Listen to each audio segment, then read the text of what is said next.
మొన్న ఒక వ్యక్తిని కలుస్తూ జస్ట్ సడన్గా రోడ్లో కలిశారు. రోడ్ అంటే స్థలంలో కలిశారు. Just I want buy coffee కొనుక్కుంటా. నేను కాఫీ కొని పక్కన మాట్లాడతా. ఆయనకు ఒక కాఫీ కొనేసా.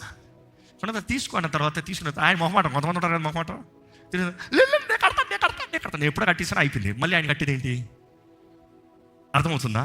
కట్టి ముగించిన దానికి మరలా కట్టాల్సిన అవసరం ఉందా? నువ్వు నేను కడతాను కట్టినంత మాత్రం నా విలువ ఉందా? నష్టపోతున్నా, అనవసరం కట్టుకున్నాడు. ఆడు తీసుకుంటున్నాడు, దోచుకుంటున్నాడు.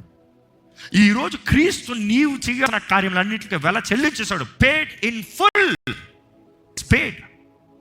When it's paid, why are you again paying? మరలా నీ పర్ఫార్మెన్స్లు చూపించుకోవడానికి ఎందుకు చెప్తున్నావు? నీ గొప్పతనం కొరకు ఎందుకు మాట్లాడుకుంటున్నావు? దేవుడు కట్టి ముగించాడండి. ఎవడన్నా అడిగాడు అనుకో, నువ్వు కాఫీ పెట్టినప్పుడు కట్టే డబ్బులు అంటే ఆల్రెడీ కట్టి ముగించాడు, ఎన్నిసార్లు కట్టాలరా అని చెప్పి పోతా ఉంటాడు. అంతే కదా?